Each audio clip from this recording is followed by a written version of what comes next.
There are some Sundays, some church festivals where it's really obvious what you have to preach on. I mean, you can't come on Christmas Day and not hear about the birth of Jesus, otherwise you go home and say, what was that all about? On Easter, you better hear about the resurrection or something seems seriously wrong. And how can we ignore that reading about the prodigal son? You know it's called the prodigal son, right? You know what prodigal means?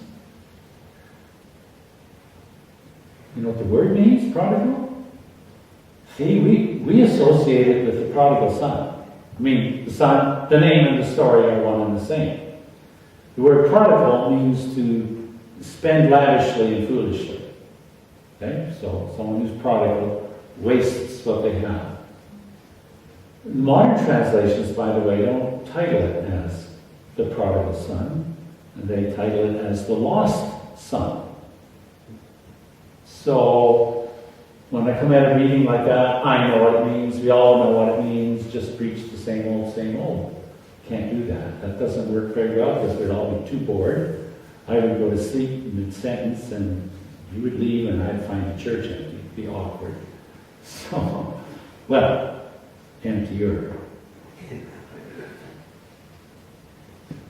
So it's the lost son. Now, there, you might have noticed, if you looked at the description in the bulletin, we're reading Luke 15, 1 to 3, and then 11b to 32. So what about 4 to 11a? 11a just means cutting a verse in half. That's all that's about. So what's in between? Well, what's in between? Yes. Does anybody know what's in between? This is a test. How good are you? You got your Bible memorized yet? No? Okay. So what's in between is the story of the lost sheep. And you know that story where there were shepherd had 100 sheep, one got lost. The shepherd left the 99 and went looking for the one, even though those were vulnerable. Found the one and came home with great rejoicing. And Jesus said, there's more joy in heaven over the one sinner that repents than over all the others that are still in heaven. And then the next story, there's two stories in a little bit, is of the lost coin, where the woman loses a coin and spends all day hunting all over the house, sweeping and cleaning and making the house perfect. But finally, she finds the lost coin, which is worth about 1 day's labor. She worked all day and got 1 day's labor out of it. And then, so she had a party. She called all her neighbors together and said, I found my lost coin. And they had a party and rejoiced. And whenever I hear that, I think, well, how much did she spend on the party? Like, would she not have it better just to say, oh, it's gone? So, and Jesus said, there's more joy in heaven over one sinner that returns. So there's 3 stories in a row, and that's why it's right that the last one had the same title. You need to know, of course, that the Bible doesn't have titles for the stories. That's what we've added in to make it easier to find it. If you want to find where's the story of the prodigal son, and you can't find it because they changed it to the lost son. Those are all added in. So Jesus didn't say, right, 3 stories. First one, lost son. Or third one, lost son. Second one, lost coin. First one, lost sheep. No, he just told the 3 stories. Why did he tell them? The introduction to the story says that the Pharisees and the teachers of the law were criticizing Jesus because he was eating with tax collectors and sinners. So when we hear the story of the prodigal son or the lost son, we initially think it's all about forgiveness. And if you've gone and wasted everything, if you've been lost, you can still come home. Some people want to step it up a bit and say it's about the waiting father, who's always there waiting for the child to come back. Now you kids are too young to. You haven't left home yet, have you? You haven't gone and spent all your parents' wealth? Not yet? Threatened to kick him out. You threatened to kick him out, okay. So, if you want to go and spend all your money at big parties, let me know. I'll join you. So the story really is more about the older son than it is about anything else. Because Jesus was talking to Pharisees and teachers of the law who were upset that Jesus was rejoicing with the sinners and the tax collectors who were coming to hear him. They were, I'm trying to think of the polite way of saying it, they were annoyed because these people were coming into the kingdom of heaven. And they're saying, what about us? We've been good all along, you know. We've never done anything wrong. So, the story is trying to say something to those people. The religious people. The righteous people. The people that can always say, hey, I'm good. I would never do that. I would never go and waste everything in wild living. That's the people that Jesus was talking to. Now, of course, the tax collectors and the sinners, all the bad people, were there, and they heard as well about the shepherd caring for the lost sheep. They heard about the woman looking for the lost coin, and they heard about the father waiting for the son to return. So certainly there was a message of redemption there as well. But the story really is about the elder brother. Something about the oldest child. How many here are an oldest child? Okay, there's just 3 of you. That's nice to know. Do you know about the oldest child in the Bible? You've got this story. He doesn't come off well in this story, does he? The oldest child. You've got Cain and Abel right at the beginning. The oldest child killed the younger child. You've got Jacob and Esau. Esau was the older child and Jacob was the younger child. Jacob was called the supplanter. Esau didn't like him. Jacob stole his birthright. The younger child, I don't know if you guys know this, the younger child always screws up on purpose. The second oldest as well. Only the oldest is okay. The younger children think, nobody's going to pay any attention. It's like when a baby's brand new, right? When they take their first word, oh, wonderful, great. And when they learn to walk, everybody gets excited, and they take 1,000,000 pictures. And then the second child, oh, you finally got around to walking, did you? Speak up, I can't hear you. So the second child finds out one way to get the parents' attention is to do bad things. And that seems to be all the way through the Bible as well as in our present day. You read a book on psychology, it tells you the same thing. Second child, I'm a second child. This is just, don't tell anybody this. It is being recorded for YouTube, but don't tell anybody this, that I was at a conference with my older brother, who's also a priest, where Henry Nouwen was talking about this passage, and my older brother, the oldest in our family, didn't like this story because the older brother gets such a bad reputation, and I'm saying, this is what it's about. That is the story. So what does that tell us? What is that message for us as people in the church? Because if Jesus was talking to religious people to try and get them to come into line, what does that mean for us? Well, one of the things we want to do as the church is open our doors and welcome everybody in. We always want to do that. And I don't know whether you've ever seen a situation where a newcomer comes into a church and someone says, oh, I'm sorry, you can't sit there, that's so-and-so's pew. You probably don't do that here, do you?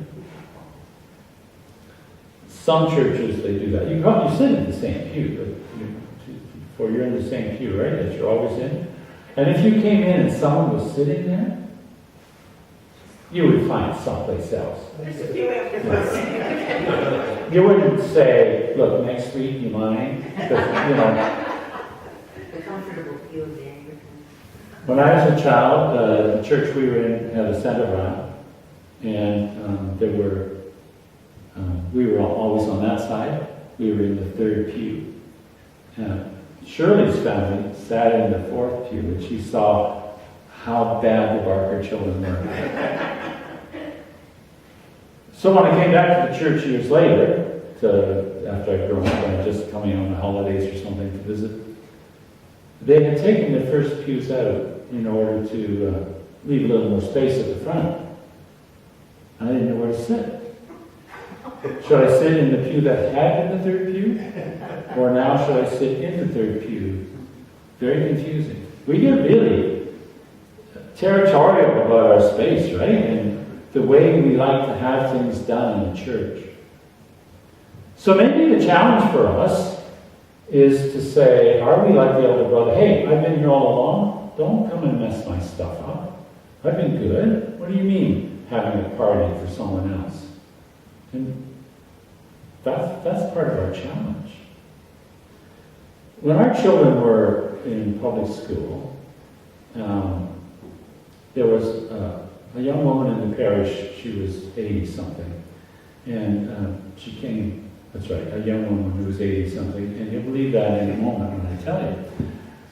Some of you who are close to 80 might already believe it. But anyway, when she would come over, we would have her over for dinner on occasion.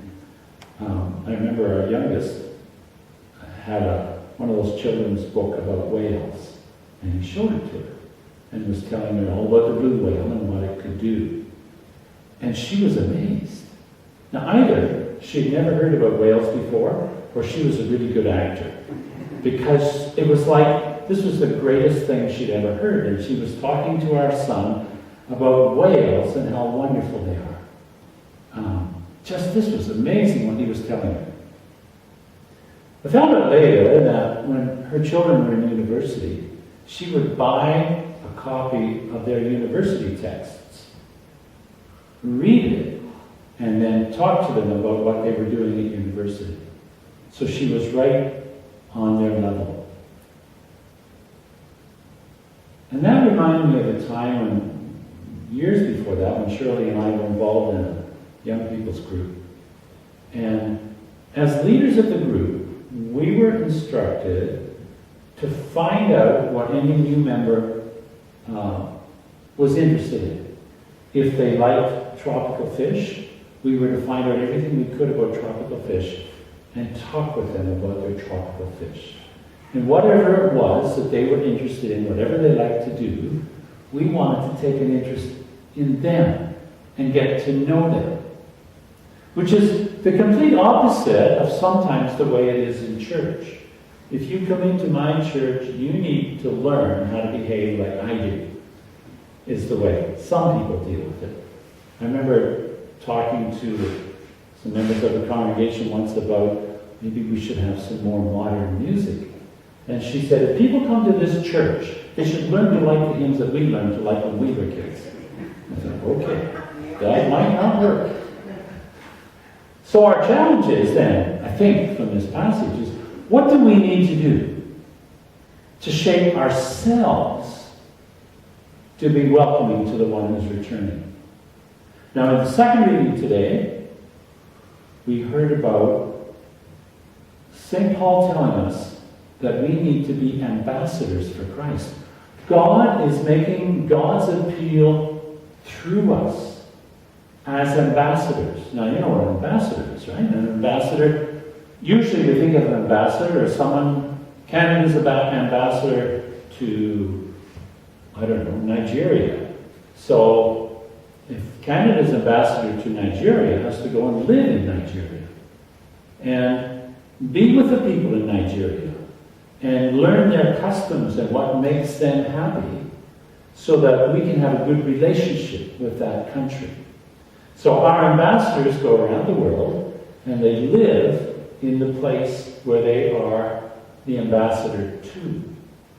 So if we are God's ambassadors to the world, then we're the ones that go into the world and get to know who people are, and what it is that they are interested in, and what it is that they would like to find out about our faith. And when we do that, they become valued. If we go into the world and say, you know, you guys are pretty bad, and God would forgive you if you came back. Probably. Maybe. You know, there's a chance. You can always give it a try. That kind of a message won't interest anyone. But if we go and show an interest in the individual and get to know them, and then, in the course of our conversation with them, they finally begin to say what's on their heart and what's burdening them. Then we can say, oh, well, yes, I had a burden like that once too. And when I talked to God about it, and prayed and asked for forgiveness, it was lifted from me. Or, yeah, I felt hopeless once too, but then I found my hope in Jesus. Or I once was afraid too.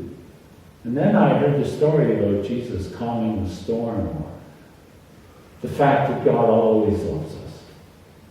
And when we get to know people, and when they know that we really do love them, then is the moment when they can open their hearts and their minds to what we have to say to them. They'll never hear us if we're the ones talking first. They'll only hear us when we're the ones that are listening. And so I guess the message that Jesus is giving to us and all the other Pharisees and teachers of the law, all the other good people, is that we need to be ready to welcome and rejoice everyone who comes near us, everyone who comes into our circle of acquaintances.